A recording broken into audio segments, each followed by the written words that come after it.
Good afternoon, everyone, and welcome to today's webinar. The first time I ever did a talk on storytelling was for our International Advisory Board, and it was at the invitation and with the support of Pat Elements. And as many of you know, Pat was a great storyteller, and she was really supportive of my venture into storytelling and often would read and give me feedback on my material. And my most memorable experiences with Pat are when I would give her a story and she would look at me and say, "Steve, are you really going to say that?" But she did it in two ways. One was with a twinkle in her eye and a smile, which basically said, "Steve, go for it." And in the other cases, with a dropped jaw and with some trepidation, which sent me back to the editing room. But you know, I appreciate it all the same, and this one's for Pat. Whoever tells the best story wins. The title comes from a quote from the 6th US President, John Quincy Adams, but this isn't really the complete quote.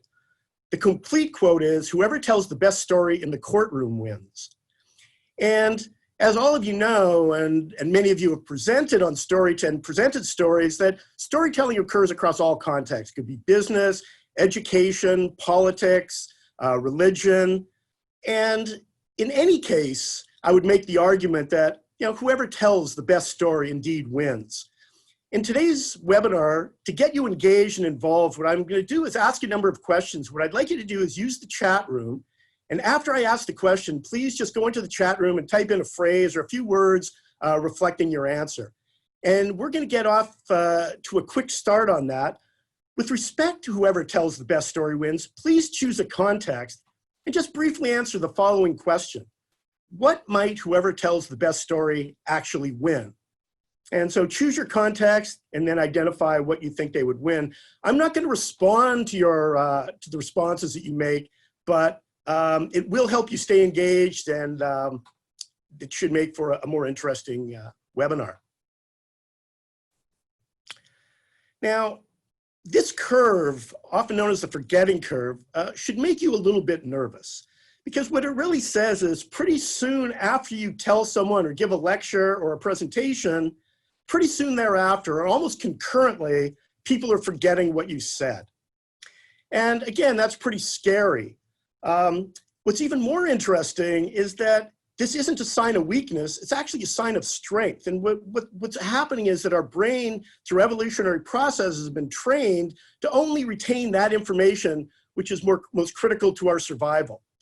And another thing that's quite interesting is that the problem of forgetting is most acute in highly intelligent people.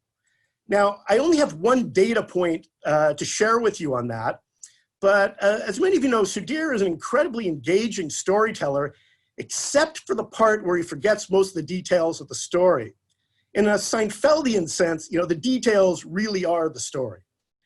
But I did a search on Google Images of highly intelligent people who forget the details of stories, and Sudhir and Einstein's picture came up, and since Sudhir was a little bit more acceptable, I chose that one. But think about it, we are in this situation where people are rapidly forgetting the information we're presenting. So my next question to you is, what actually makes something memorable? What makes something memorable? And just again, in the chat room, just a few words that you think might relate to what makes something memorable.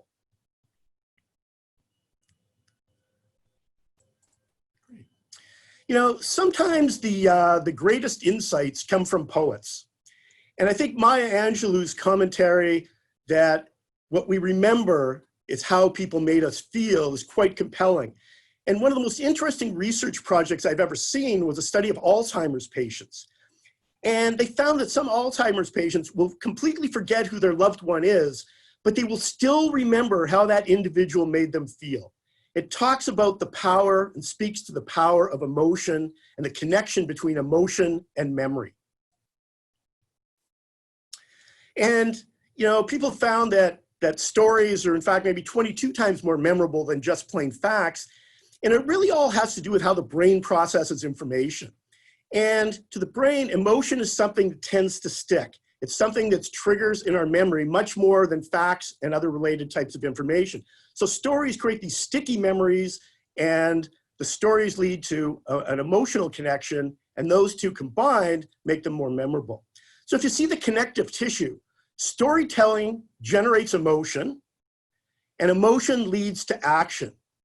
And it's very important because as we see, just reason and just logical arguments might lead us to a conclusion, but it's emotion that leads us to action, and it's storytelling that generates the emotion. So this connective tissue is what makes storytelling so powerful. And another element to that is the idea of storytelling building empathy and intimacy. So while facts and figures might, again, create some conclusion, when you know somebody's story, it builds an empathy with them that can't be easily ignored. And also think about it. When somebody tells you a happy story, you smile. When somebody tells you a sad story, you may frown or get sad. That stories are what generate empathy, and we tend to mirror the emotions that we feel from the storyteller. So again, it becomes a very powerful way to connect and create action. When I graduated from my PhD program, I did some work with the Veterans Health Administration in the US because they were interested in some of my work on service recovery and dealing with patient complaints. So I kind of kept track of how they were doing. And recently they introduced this veteran storytelling project.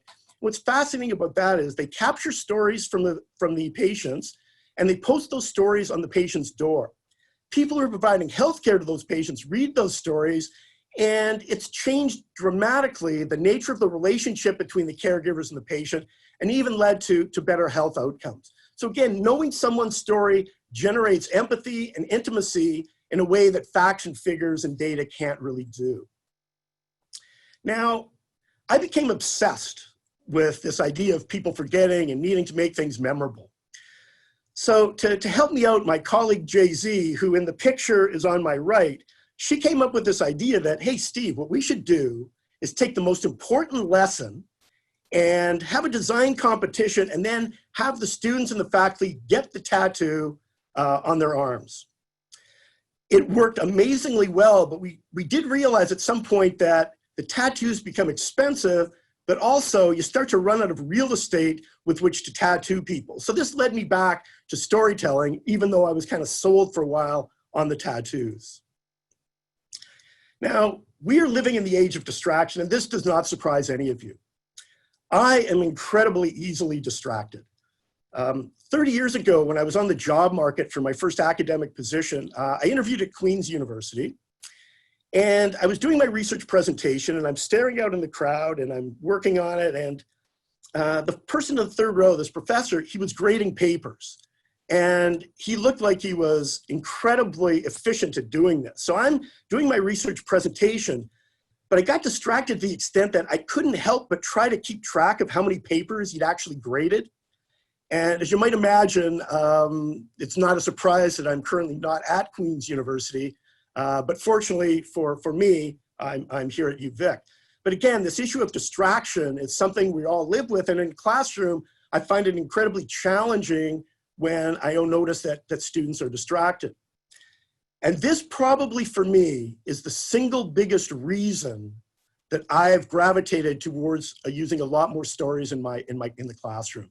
And in other experiences in dealing with any time I want people to pay attention and listen to what I'm saying. So we're hardwired to pay attention to stories. Now, I'm not saying that lectures don't work. It's just that lectures actually don't work. So I really think that telling stories becomes a great way to try to get that attention in this age of distraction. And if we shift gears a little bit, it's not just that stories impact people emotionally, which makes them remember them. It's also that stories inspire people. And that's something that data and models and frameworks don't do. So stories inspire. And one of the interesting elements to that is that, when you think of storytelling and leaders, it's not that leaders inspire by telling stories that such that people will follow, but by telling an effective story, people take the lead. And that's really tremendous value in getting people to move from agreeing that climate change is a problem to actually taking some positive action to change it. Students and Stories inspire donors. Just over a year ago, we dedicated the Black Classroom to David Black for all the work he'd done and all the support he'd given the business school, and particularly the Black Scholarship Program. What I best remember from that over a year ago was McCary talking about, and on behalf of the Black Scholarship winners, talking about how valuable that scholarship was to her and how it allowed her to do things that she never thought possible. When David Black spoke, he said, yeah, that's the reason I'm inspired to donate. It's from the stories I hear from students who've been so successful as a result of receiving the scholarship. So stories inspire. This is Johnny, affectionately known as Johnny the Bagger. Johnny worked in a grocery store, and Johnny has the developmental disability of Down syndrome. Johnny attended a customer service seminar delivered by Barbara Glantz. And the key message he took away was, try to make a difference. And Johnny was really excited about this. Wow, I can try to make a difference. But then he kind of got discouraged because he said, all I do is put groceries in people's bags. How can I possibly make a difference? And he waited a few weeks and he was speaking with his dad, and they came up with the idea that Johnny would identify Johnny's thought for the day, he would cut them out, and he would drop it in each person's shopping bag and thank them for shopping at the store. A little time went by, and the store manager was walking through the store one day and noticed some long lineups and decided to open up some more tills, and then went to the people and said, hey, we've got a new tills open. Would you like to move into the shorter line? And they said, no, we'd rather stay here so we can get Johnny's thought for the day. And then the store manager talked about how that inspired the rest of the store and a lot of employees in the store to make that same effort to try to make a difference. So my next question for you is, what do you take away from that story? What do you think is the key learning from that story?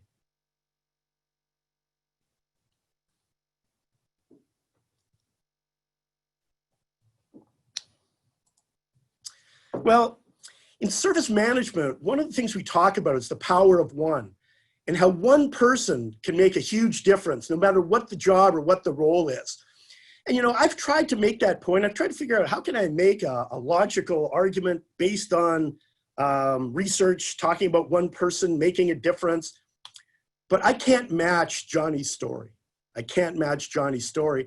And again, we see how storytelling can be used in any setting, so long as, again, you find something that's compelling to the particular point you're trying to make. Something that's kind of interesting me, maybe the way things are going in the world today, not that surprising, is that people who use stories to make their point are often viewed as more credible than people who use facts and figures. And we sort of have seen people, especially in powerful positions, discounting, be it science or some kind of factual basis for decisions. And so maybe it's not surprising, but even in past times, we tend to empathize and we tend to relate to storytellers, and that's why they're often viewed as more credible and authentic. So when you're making a case, stories might actually be of greater value to you in that way. So let's go through another example here. So again, facts, explanation, theories need context to provide value. So if you look at this figure and really focus on the far right, there are 624 million people in the world who are visually impaired who need eyeglasses. Okay? This is the OneSight program from LensCrafters. And as you can see in the pictures, LensCrafters uses their OneSight program on a global basis, but also through trucks and local communities to give the gift of sight. And if you look at these pictures, the pictures tell a story. And it's interesting because the top two photos aren't people smiling, they aren't people happy. These are people who are, looking at this from a very challenging perspective. And you can see that they have some sort of trepidation, if you will, in their face and some look of concern. The people on the bottom, you can see just the sheer joy they have now that they have their glasses. And unfortunately, I can't do justice to Dornisha's story. There's a video of it on the website. And just to go back one moment, even on the LensCrafters website for OneSight, they include that same data that I presented in the first slide.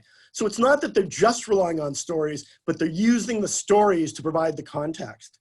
And Dornisha just, she just bubbles over when she's telling the story, but it's fundamentally that, she told her mom that she was working for this program, and her mom explained, wow, that's how you got your first pair of glasses. And then she talked about how her childhood, changed dramatically when she got glasses because she found it really difficult, to go to school without them. And she mentions that when she tells people her story, that they're excited to hear it and also contribute. So I'm curious, what are your different reactions to just seeing that first table with the facts and figures versus seeing the stories and the pictures from one site? What's the difference in your reaction?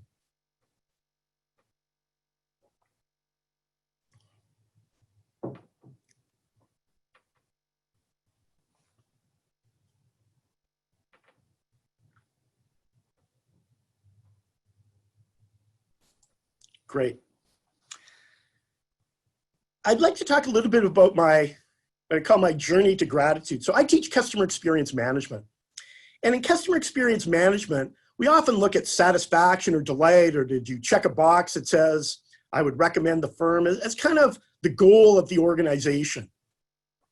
And I kind of thought still that seems a little bit weak. It doesn't really say to me that you've really got that strong a connection or relationship.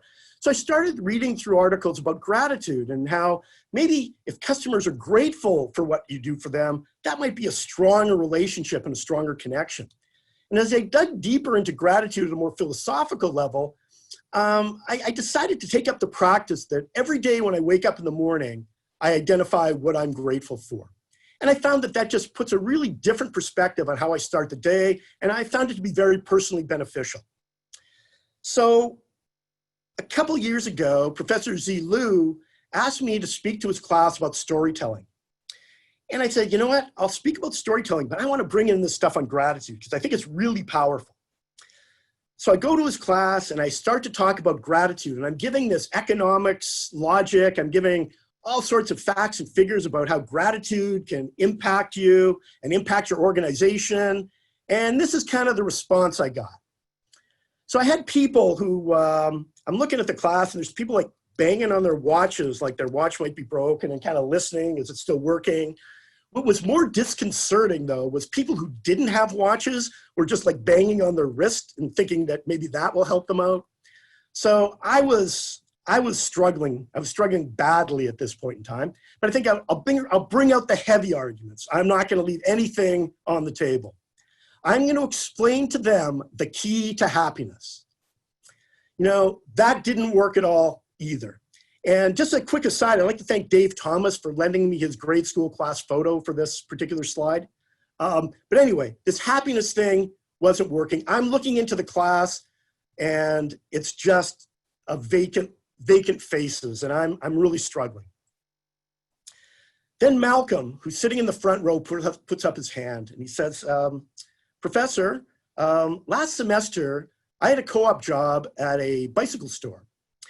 And a lady came in and she asked if she could rent a bike for 15 minutes. And I said, the shortest time we rent for is 4 hours, I'm sorry. And she said, I'm recovering from cancer and I used to love to ride a bike and I just haven't had an opportunity. And I just wanted to kind of get the feel of being back on a bike again.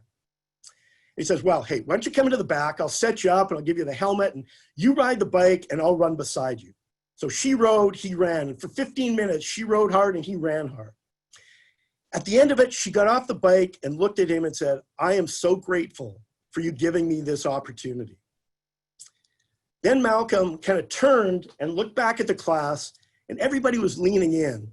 And Malcolm said, this was the best day of my life. And he said, I had an opportunity to do something for this lady that meant so much to her that I was grateful for just being given that chance. And now the light bulbs are going off in every student's head about the power of gratitude. And what was particularly interesting about this example was I was invited to do a class on storytelling. And I was so caught up with the value of gratitude that I forgot to embed gratitude in a story that would bring it to life.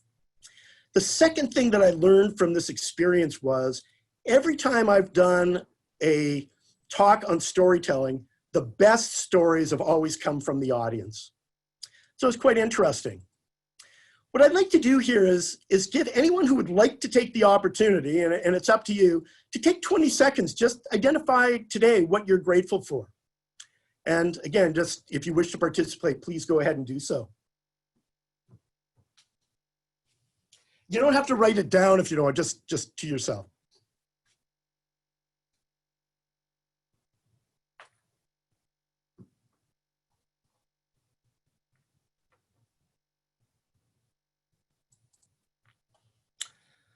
Okay, so let me just sort of summarize a little bit. And this quote from John Carter, if you think about it a little bit, how amazing is the power of storytelling given this perspective?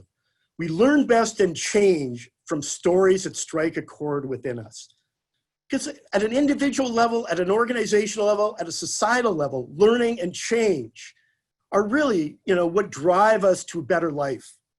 So if stories are so connected to that learning and change, they must be powerful. And the slide I present from the Belfry production of Bears, it's just a reminder to me that I really think it's the arts, even more than the sciences, that will create change. The science will give us the data and the facts and will lead us to conclusions. But I think it's the arts and the storytellers that truly will turn us into, kind of aggressive action heroes in trying to better society. Now, we embrace the power of critical thinking. If I had $1 for every time I'd heard the word critical thinking, even if it was just from, I wish I had a puppy. Anyway, what I'm suggesting is that critical thinking is a necessary, but it's not sufficient in order to generate the level of change we need in society on all sorts of levels and dimensions. And storytelling is, I think, again, the connective tissue that moves us from an understanding to action and to change. I'm going to switch gears here a little bit. I've talked about whoever tells the best story wins, but think about it, it's also whoever tells the story best wins. And I know a lot of you who I've talked to use storytelling. And I've used storytelling for many years, but it's really over the last 3 years that I spent a lot of time trying to understand how I could tell stories better. Daniel McIver is one of my favorite stories, and I would say storytellers, and I would say probably my favorite storyteller, except for my niece Kavya, who's definitely my favorite. But Daniel McIver, I can't describe what he does that's so impressive, but I think the picture with the palm of his hand, that's where you are when he's telling you a story. So I thought what I'd do, though, is maybe share some insights that I've gleaned, but these insights are really from my experiences watching stories, reading about storytelling, and in particular, a workshop that our service management students took with Deb Williams, who runs the Flame Storytelling Workshop in Vancouver and Victoria. And she's a writer, director, actor, and just an incredible storyteller. So much of what I talk about now will be things that I've gleaned in my take on these issues. So one element of storytelling that's maybe more technical is that storytelling really does require structure and conflict to be most effective. Freytag's pyramid talks about how you sort of introduce the characters, there's some inciting incident. So in Johnny the Bagger's case, the inciting incident might be that he saw this presentation on making a difference, kind of got excited about it, but the crisis hit when he didn't know quite how to go about making that difference, and then he figured it out, and so on and so forth. So it's this arc of a story that's very important. So a team of researchers decided to test, does this really matter? Does that particular storytelling arc really effective?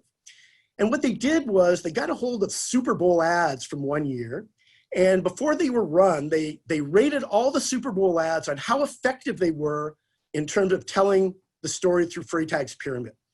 So the conclusion to that was that they found that stories or commercials that followed that arc tended to do much better in terms of their evaluations after the Super Bowl. The one that scored highest was one by Budweiser called Fences, and talks about fences can't separate friends. And quickly, we have a steer and we have a Budweiser Clydesdale who were buddies growing up. The Clydesdale went away, and several years later comes back into town as part of a parade. The steer is still behind this fence, and they kind of look at each other longingly. And finally, the steer that now has bighorns crashes through the fence. They share a Budweiser together, and then slowly things unwind. Now, 25 years ago, I went to Salt Spring Island with Alango and his wife, Joan. And I knew it was going to be a strange day because we'd been on Salt Spring Island for about an hour, and Alango and Joan, Alango being from Chennai, Joan being from Beijing, they're complaining that it's too hot and crowded on Salt Spring Island. And I'm thinking it couldn't be better. So at the end of the day, we're having ice cream, and some people walk up to Alango and say, "Excuse me, are you Salman Rushdie?" Now, if you remember 25 years ago, Salman Rushdie was in hiding and probably the most wanted person on the planet. So Alango quickly says, "No, I'm not Rushdie," and he's emphatic about it. Joan says something to the effect of, "Hey, I'm not with Rushdie," and that created a little bit of tension. But in the end, we managed to get back to Victoria. Now, that was an extremely circuitous route to my point, which is, I don't tell Salman Rushdie stories. I don't feel a strong connection. When I tell stories, I try to find stories that I can use that I have a stronger connection to. Whereas Alango tells the most amazing Salman Rushdie stories you've ever heard. And I encourage you, when you get an opportunity, to ask him to share one with you. My teaching, style could maybe charitably called improvisational. I tend to go into class with some ideas and some questions. I ask the students questions, they give me answers, and we go through the class and kind of build some frameworks, but I don't tend to over-prepare.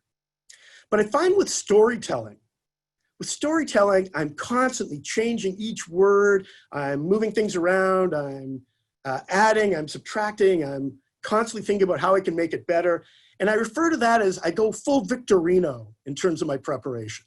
And that's named after my preparation inspiration, Liana Victorino, who's won the teaching award more times than I can recall. Now, I don't quite understand this quote. So again, maybe you can ask Liana to explain it to you, but I do find that she is my inspiration for preparing for stories. Storying is powerful. And neurological research going back to our brain kind of issues suggests that a cheerful ending to a story releases particular chemicals that make us more hopeful and optimistic. But sad endings are also compelling. And I think of Alango's webinar last week, where at the beginning he presented two individuals whose lives went in completely different directions, largely resulting from the meaning that they found in their work. But it was very compelling to me to have this juxtaposition of a story with kind of a happy and one with a lot more of a sad ending to it. So if you think about the ending, anything can be compelling so long as, again, there's a strength to the story. When I was growing up, my dad was a lawyer, and he worked one weekend a month in a free legal aid clinic, and it was mostly immigrants that were his clients. And periodically, he would ask me to come with him to these days that he was spending with these clients. And one point I asked him, like, "Dad, why are you asking me, to come with you?" And what I'd like to ask you, I didn't put the question out, but I'd like to ask you, please share with us in the chat, why do you think my dad, what did he say to me when I asked him why he wanted me to attend these sessions with him? What do you think he was doing that for?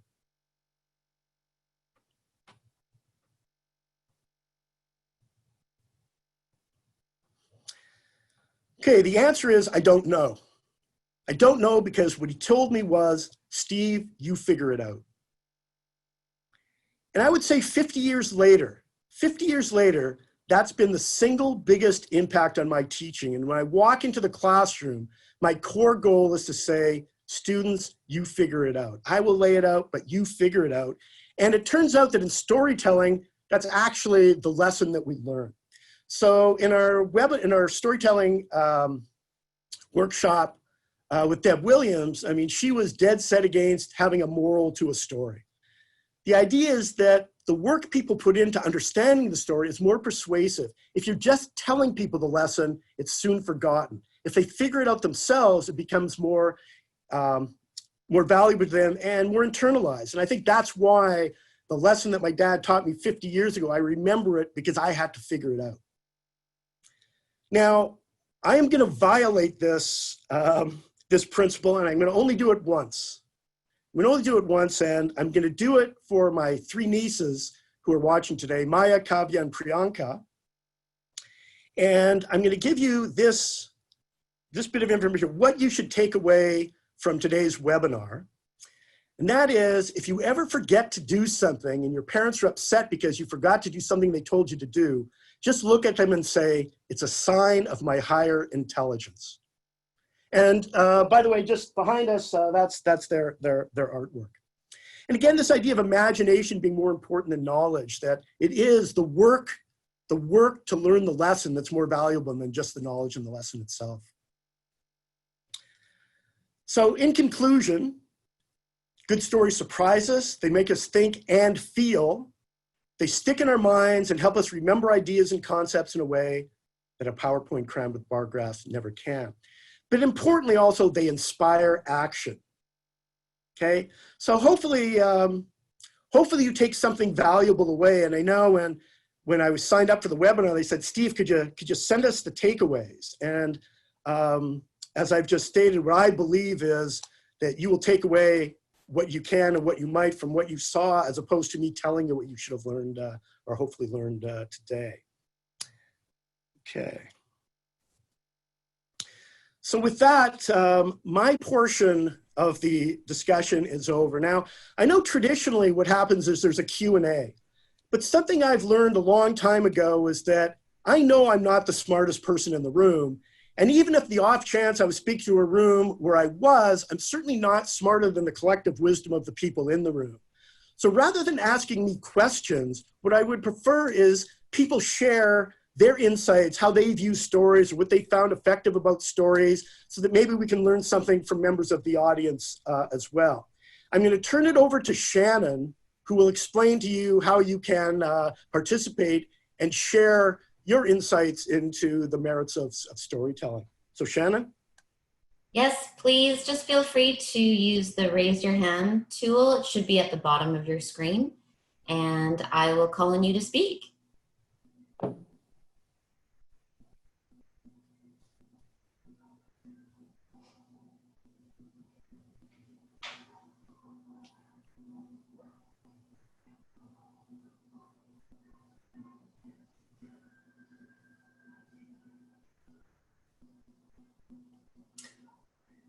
Steve, we have a couple questions. The first one from, or not questions, sorry. First one from Sudhir. I will allow him to speak. No one can stop him. Right? Thanks, Steve. I think this has been really interesting. You know, to me, stories in some ways, when someone tells you a story about something else, in many ways, they tell you about themselves. And I've always found when I get my students to tell me stories about what they did, it's never about what they did, it's about them. And I think I get a deeper insight into how they feel just from that. And that always makes it, makes them more interesting to their colleagues and also certainly the instructors. So I'm a big believer, and I really enjoyed today's presentation because it gave me sort of a framing for that. Thanks. Great, and just to that point, it's intimacy and empathy. So when you hear someone's story, it changes, the connection you have with them. Thank you very much, Sudhir. Steve, we also have Patricia Houston. Go ahead, Patricia.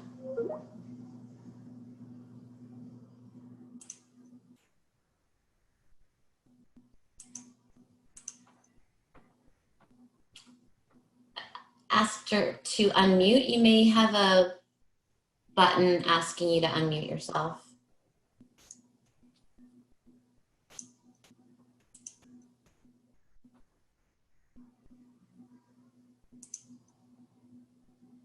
Maybe we'll come back to Patricia. Can I call on Joan Alangovan? See if your audio works, Joan? Yeah, hi. Can you hear me, Shannon? It's Ilango, actually. I'm sitting next to Joan. Ilango, thank you. Yeah. Steve, I have a question for you, actually. Is there a difference in the structure of the story if it's just one story as opposed to multiple episodes of a story? Like a television series, for example, that every week you have a story that builds on each other. Is there a difference in how you would structure that? I'm just curious about the architecture of stories and storytelling with a different temporal aspect to it.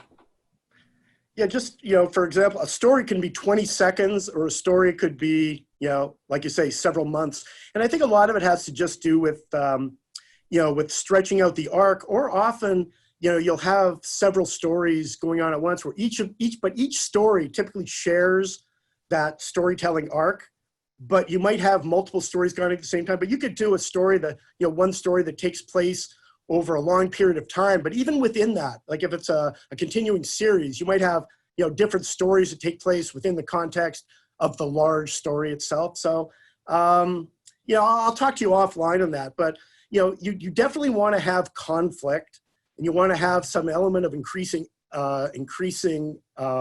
tension and ultimately some resolution. So all those things have to take place. It could be at a shorter or longer period of time, but I'd be happy to chat with you after on that. Can I, thank you for that. Can I ask you a related question? I was thinking of the Kill Bill movie series where the sequence is all jumbled up. Love those movies, fascinating movies, but certainly don't seem to follow the sequence of the pieces that you highlighted in one of your slides. Yeah. How would you explain something, and I've seen other cases like that as well, how would you explain the effectiveness of those kinds of storytelling? Yeah, and I think you might have to distinguish between just a story versus other kinds of an art form. So I think sometimes those movies that you're describing, they're not using sort of what I would call the traditional storytelling art form. But I think there's different ways, so long as you introduce some element of conflict and you've introduced some characters. But I have seen stories that start at the back and move their way to the beginning. But I think in most cases there's still an introduction of characters, some crisis or rising action that ultimately leads to some conclusion. It could go back to front or front to back. But yeah, and I don't know that this is the only way you can tell a story. This has been identified as a storytelling technique that works, but certainly there's variations on storytelling that can be just as effective. Thanks a lot. Steve, we have Patricia Houston available now. Great. Okay, I think I clicked this on by mistake, but since I'm here, I will, confess to having many years of storytelling experience myself. And in Victoria, there is a group called the Victoria Storytellers Guild that have been telling stories almost weekly for 30 years. They don't, sort of have a restricted format, but they tell stories of all different countries and personal stories and so on. And I just wondered if you had any knowledge of that and if you would like to comment on it.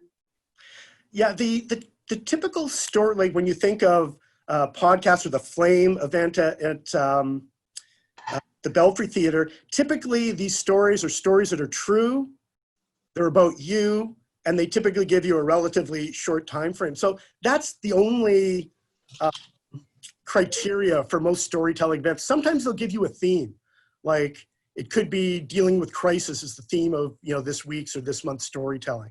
But traditionally, storytelling is done where the stories are about the individual. I've participated in a number of storytelling events, but not that one in particular.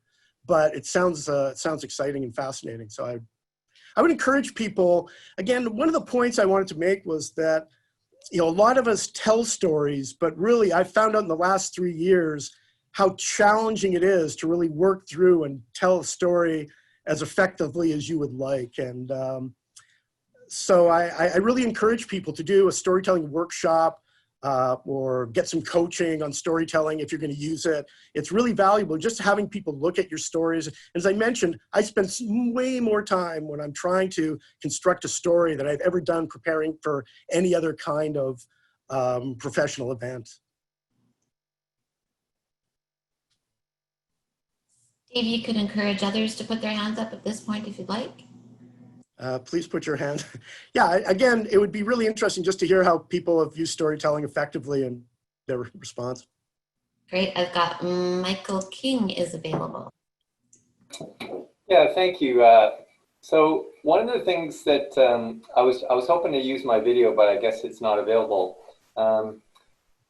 When I'm teaching finance, actually, students like you pointed out in your chart are usually falling asleep until I talk about Michael Lewis. And Michael Lewis is the author who wrote The Blind Side and Moneyball, but he started off by writing about financial markets. And I find that students, if I can get them to read just the opening chapter of a book by Michael Lewis where he talks about his experience on the bond trading floor, say in Liar's Poker, they are much more fascinated in the topic than if I was to, you know, spend all day going, you know, trying to hammer in like what we have in a textbook.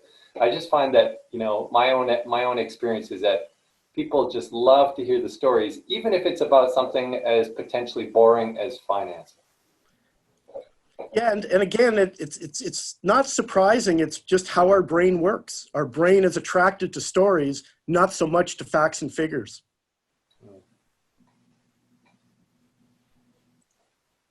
We've got Sarah Elias on the line. Hi, Steve. It's Sarah. Thank you so much for your webinar. It was super interesting. And I just wanted to share my thoughts on storytelling. I usually see it as a process of co-creation, as a lot of things in life, actually. But, you know, as I develop sometimes a storyline for even teaching class, you know, thinking about the script or the story that I want to tell, a lot of times, you know, I'm imagining what the nonverbals might be, reading those, you know, some of the reactions that students might have or the audience. So, you know, so that's something that I do. And so I really appreciated that you're actually bringing in the audience, and, you know, some of the best stories actually come from the audience. I really appreciated that. And one thing that I didn't think about was the element of conflict, which to me, I never thought about it, but it's true. It really does make for a really good story. So thank you. Thank you for sharing your knowledge today with us. Thank you. Great. Thank you very much, Sarah. And just what, you know, the storytelling, there's not just one way to tell a story. That was one way that's been observed to be effective. But, you know, again, you can develop, I think, your own techniques that work for you and that work for your audience. So don't feel like, okay, I got to follow this particular arc all the time. Anna Dutcher is now available. Hi. Thank you very much, Steve, for this the webinar. So I'm a business owner. I own Hanks and Nowhere, a restaurant downtown, and we've recently just started. Well, I've been writing a blog and telling the story of the restaurants from my perspective, even though I'm not a chef or a daily operator. And this is my first time going through the blog, and I guess, like, do you have any advice on what, like, a blog can be compelling and how to make a blog compelling as a story? I'm just learning how to write this process, I guess. Yeah, I think, you know, the answer that Sudhir gave earlier, that, you know, it's by telling people about yourself. You know, who are you? What got you started? You know, what excites you? What excites you about, you know, your business?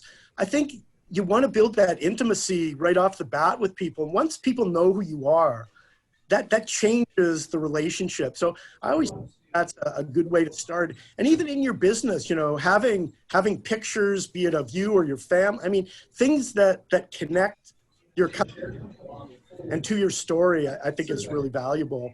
So I would think first about telling your story and letting people know who you are. That would be the most compelling way to begin. Thank you. Steve, we have Alango back on the line for further comment, and 2 more after that. Okay. Steve, I just reaction to your request for how people use stories, and building on what Michael and Sarah were talking. I use storytelling in my MBA NPO 1 course as well. I've just turned the entire course into a story. I've created a fictitious character named Alex G. G stands for Gustavson. Alex is the gender neutral name. And we spend the entire semester from September to December is 1 day in Alex G's work life. Every hour represents 1 class, and I write a mini story that Alex deals with that basically is a crisis that relates to the topic of that week. And that's the reason I asked the question about, is there a format or a tips for a story that goes over a period of time? I've used that for the last 5-6 years, and it's worked extremely well. It certainly gets the students to connect to this character, Alex G. I've given Alex G a family, a pet, friends, all kinds of things, and we pretty much follow Alex G's story from September till December. What would Alex G do or should do? And it's worked extremely well. So I certainly agree with your points about the power of storytelling. The students remember the concepts more because it's of the connection to Alex G than if I were to just do a standard lecture. Yeah, I mean, I think typically when you think of a weekly TV, usually if you think of every class as a unique story and build, each story, each class is an individual, even though it's the same characters, there's a different story for each class. So if you build your story in the same kind of arc, but for each class, I think that might be fine. You don't have to worry about the same being the same story all the way. It's really maybe 13 different stories if you had 13 sessions. Yeah.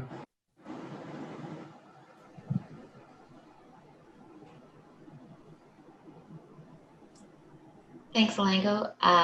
Steve Morali Chandrasekaran is available. Can you hear me, Steve? I can hear you, Mur. Okay, thank you, Steve. That was a terrific session, and my comment goes to the idea around the previous 2 questions around connecting dreams, the idea of a dream, and the idea of strategy as storytelling. Most strategy statements have frameworks that we teach in MBA classes, but the better ones tell a story about an organization and connects with some big dreams. And it goes to the idea of you using Martin Luther King's picture and referencing the inspiration for people to lead. I wonder whether Martin Luther King's speech would have been as famous had he started his story with, "I have a plan," as opposed to, "I have a dream." Yeah, I think that's a great point. There's another civil rights leader that I've been reading about, Fannie Lou Hamer, who her famous line was, "I'm sick and tired of being sick and tired." And again, it's that statement that so clearly puts into play what's at stake. And it's the thing that energizes the people in the organization. And, a lot of the storytelling in organization is about, leaders who found that, just presenting these great arguments for change didn't go anywhere until they told, a story that people could, kind of grab onto and really see what the implications were and get more emotionally engaged. So I agree that, all the strategy and the plans without the story that brings people together and gets people motivated, tends to lose. And Steve, Vivian Chenard. Hi there. Just wondering, is there a difference in the level of inspiration using pictures versus words versus audio visual? So those are all different ways to tell the story, but is there one, like the levels of engagement, I guess?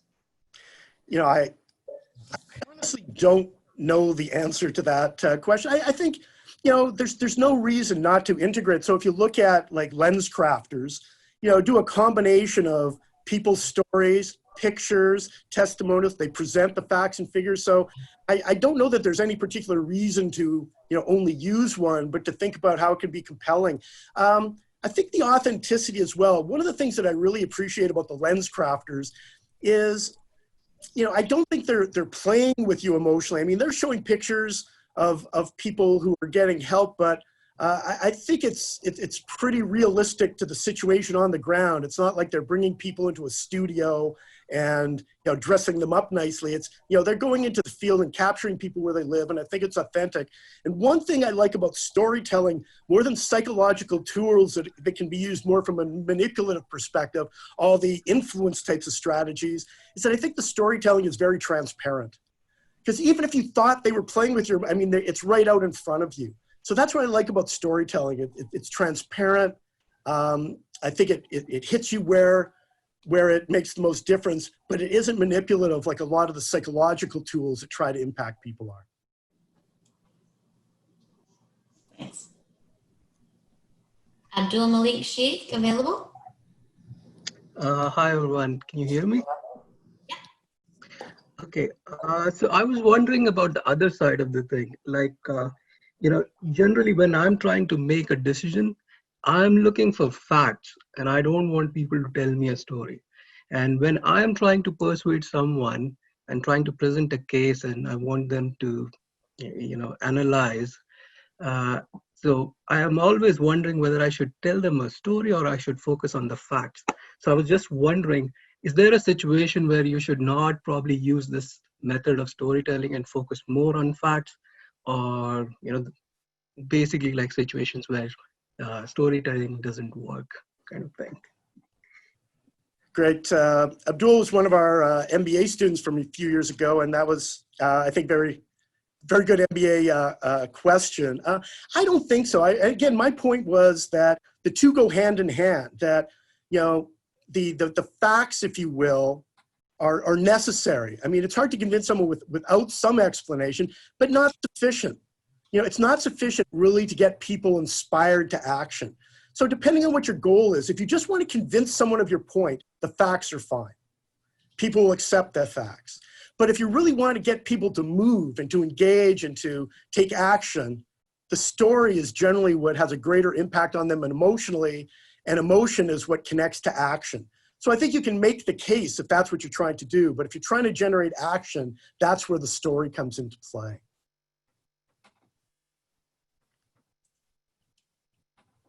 Kimball Ketza has his hand up. Kimball, if you could just unmute yourself.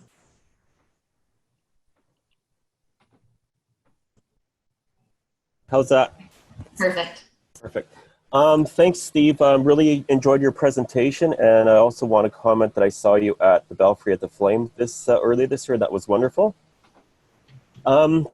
Just a couple of just comments on storytelling. I teach financial accounting and management accounting, and what I noticed in my classroom, I've been teaching for about 12 years. I've been in industry for about 20 years. And when I'm transitioning, trying to build knowledge in the classroom, I noticed that prior to me introducing storytelling, I noticed that students are grasping the concepts, but as soon as you invite a story as to maybe my past experiences, it really solidifies the knowledge for the students, and I'd have to say it's very, very powerful.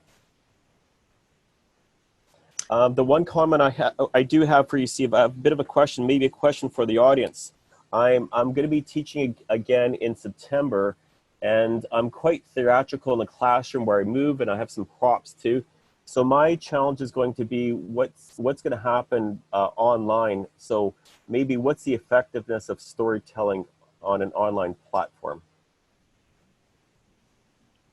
Yeah, I mean, I can just tell you when I'm speaking into a computer screen and not seeing people's reaction, it's really bizarre. But I don't know. Does anybody have any? Has anybody been teaching online that has been effectively using or has some ideas on effectively using stories in the online format, or the? Please share. No other hands raised at the moment, Steve. Okay. And Michael King is available. Yeah, I don't know if this is going to help, Kimball, but I think you can still put your theatrics into the videos or the asynchronous content that you provide to students, because what we're finding is that students are really soaking up, you know, the material that we provide that they can watch in their own leisure, just like they do TED Talks or podcasts. And I think it's a mistake to think that we're going to get it all in our live sessions now, and that we can put a lot more storytelling into the material that we create that they will watch offline, and then have much more of a discussion when it's online. So maybe the theatrics are going to go over well on a video, but not necessarily in this kind of format. Yeah, when you think about it, case studies are really a form of story. They're not necessarily written particularly well from a storytelling perspective, but I've done things where, you know, assign students to roles of people in the cases to, you know, get them to kind of think through it, be more a little empathetic with the decision makers. And so there's some things I think you can do to hopefully enhance the web view of teaching. Yeah, just to follow up. So I have been teaching with cases as well, and I agree with you that what works best is when you actually put it into the hands of the students and get them to sort of imagine that they're in different roles, as well as using breakouts a lot. I was in a online conference today about sustainable finance, and there was absolutely no interaction with the speakers until they broke us up into breakouts of around 8 people, and 8 to 9 people would not stop talking to each other when they were in those little breakouts. But as soon as it was 90 people on one page, it was like crickets.